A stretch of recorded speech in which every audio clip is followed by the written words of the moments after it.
Hey Still Hearts, how y'all doing? This is Jada Lynn. Welcome to In the Raw. This is a channel where we sit and discuss narcissism, what it sounds like, what it looks like, and when it is up close and personal in your face.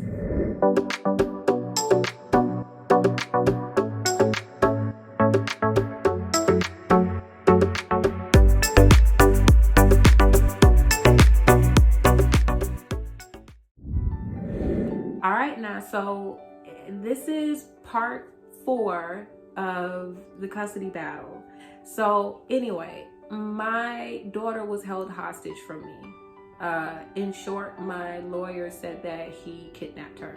I had to leave the house. I had to leave the premises because the abuse had gotten so bad. And the abuse was happening right in front of the daughter. There was police call, there was police reports, there was a restraining order in play, and I had to leave the premises. It was not safe for me living there, and it wasn't even mentally, it wasn't safe or sane for my daughter as well. But the plan was to bring, my daughter, and he ended up keeping my daughter. He put her upstairs and locked her up there so that I couldn't get her, and the family refused to get involved. And that situation, it was very difficult. He made it extremely difficult for me. And I was head over heels. Because that's my kid. And you're doing this to a human being. At that time she had to be about, oh my God, about 4, 5, somewhere around there. It was very traumatic for the both of us. And he held her hostage. He whenever I tried to call to speak to her, he would not let me speak to her. He also awared his family on what to do if I was to call to speak to my daughter. And he told them exactly what to say and things like that to keep me from speaking to her. It was hard. It was very hard. But yeah, he kidnapped her. According to my lawyer, that was considered kidnapping. Whenever I left clothes for her to, because she would be going to school, I would buy a bunch of clothes for her. I would leave bags and bags of clothes, for her, school supplies, school clothes, shoes, whatever it is that she needed. I would just, because I'm still her mother. And I left it, with a note in the door telling her that I am here to see my daughter. I will be calling her tonight. And if I don't get an answer tonight, I will be calling her tomorrow. If I don't get an answer tomorrow, I will be calling her the very next day. I'm going to keep calling and I'm going to keep coming by until I can see my daughter. So I put all of that in a note. I am not advising you to do this, but if you want to, you can, because you can have proof and date it, because that's what I did. I had proof that that went over there as much as I could to see my daughter, and how he would not let me see my daughter. That gave me proof that he was holding my daughter hostage. And yes, I gave all of this information to my lawyer. And that's just what it was, school supply. And he ended up telling, like I said, the public assistance, I think it was the first one or the second video of the custody battle, he told public assistance he has no idea what the mother is. He can't reach her. The mother abandoned her, things like that. But meanwhile, he pretty much didn't want me to have anything to do with her. He was just trying to gain control, and I had to play the rules. It was so uncomfortable. I felt wronged.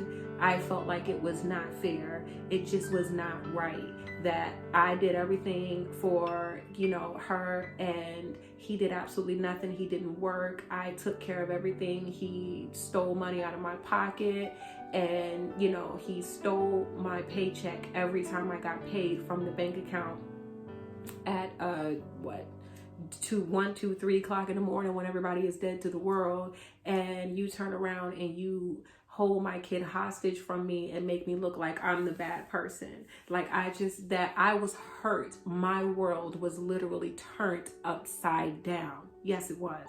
I felt alone. I felt like I didn't have anybody to talk to except for my pops. My pops. And then I had other friends too, but my pops really just came through for me. He just, even on the phone, he just, all the way through, he was there. Whenever I needed him, he was there. And another thing was, I was coming by and I was dropping off. This is another thing, that I was naive. I was very young, very naive. I was too easily trusting. I just trusted in everybody because I saw the good in everyone, and that's where we make mistakes. You know, this is where the devil energy comes out in. And the daycare money, because I knew that he didn't care for her that much, so I thought it would be easier, you know, for him to just, you know, send her to daycare. Oh no, baby. Oh no, baby. My little naive behind gave him money. I gave him $300. It was $150 a week, you know, so, and I got paid bi-weekly. So I gave him $300 out of my paycheck to cover both weeks to do for, you know, daycare. And I gave it to him because he can go over there and pay the daycare. Why didn't I go at the time and pay the daycare lady myself? I have no idea. I was young and naive. You live and you learn. But I did that. I gave him $300, and that I let him know that was for the daycare, and he spent it. I am positive he spent it on weed and cocaine. I am positive. Trying to make a profit, because that was the whole point, is the reason why he took my paycheck, my whole paycheck out of my bank account, was so that he can buy big pounds of weed and cocaine and sell it and make a profit off of it. That's what it was. So I'm sure that's what he did. And I shot myself in the foot. My daughter ended up getting kicked out of daycare for non-payment. And guess what? I got a phone call from the mother, his mother. Why don't you put her in daycare? This child sit here all day and you did not put her in daycare. And I'm just sitting up here like, whoa. First of all, let's rewind this back. What are you talking about? My child is sitting there all day and not going to daycare. What you talking about? And so she was like, this child is sitting here all day, not going to daycare, and you ain't doing nothing about it, and you are the child's mother. I said, listen, let me tell you something. See, you having the right conversation with the wrong person. You need to be having a conversation with that son of yours, okay? Because I done gave him $300. That's $150 for each week.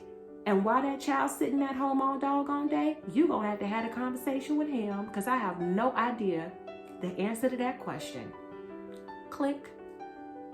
Getting all up in people's business and you don't know nothing that you're talking about. I had to shut her down. That's what you're gonna have to do. You're gonna have to put your foot down, because they look at you like, oh, he or she is an easy target. They ain't gonna do nothing. Oh man, I had to pull out my sword on a lot of it, and I hated to do it, because I'm not that kind of person at heart. I'm just not. But with these type of people, you're gonna have to. You have to. What else? The last one was when I actually won custody of baby girl. Oh my goodness, my lawyer looked at me, and because let me tell you, he just was not coming to court. He just was not showing up to court. He just, the judge would even say, let's break for recess to make sure that both parties received a notice to come to court. And whenever they would check it, both parties received a notice to come to court. They called me back into the courtroom, and she said, no, you know what? This is ridiculous. Now you are wasting my time. If you don't have time to be here for your child, then I don't have time for you to be in my court. And she grabbed the gravel, she hit it, and after she said sole custody, residential custody, physical custody goes to the mother. I was like, it took me a second to even realize what the heck happened. I was like, okay, wait, what happened? And the lawyer was like, you know, like, you did it. I did what? Like, it was more like that. And I was like, oh my God, oh my God, oh my God. And so she looked at me and was like, okay, good job. So I suggest that you call the child's father and just let him know the good news. And that's exactly what I did. And she said, if he gives you any kind of issues about releasing the child, you call the cops immediately, because you have paperwork here that says you are the the residential sole custody, physical custody of the child. So if you have any, and you're going to get all of your information in the mail, but as of right now, you can take this as proof, just in case you have to have the cops, you have to call the cops.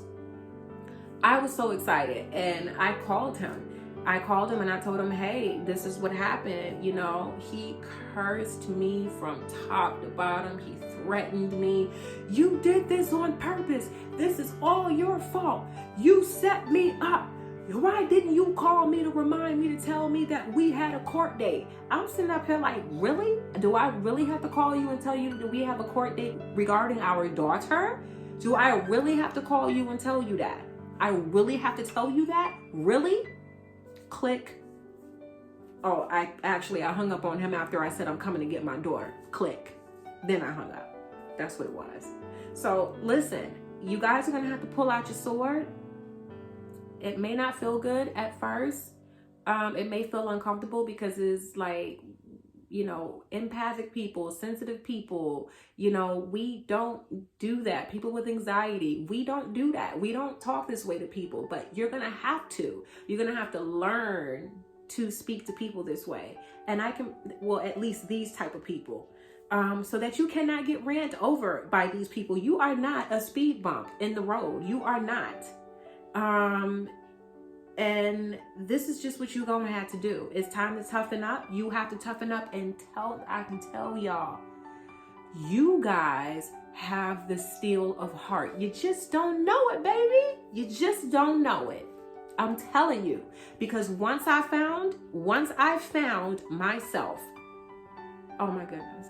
Oh no, baby, you can't pay for me to go through this again, because it's not going to happen again. Do you hear what I'm saying? So, you got it, boo. You got it. You got it, boo. I'm going to see y'all in the next video, all right? All right?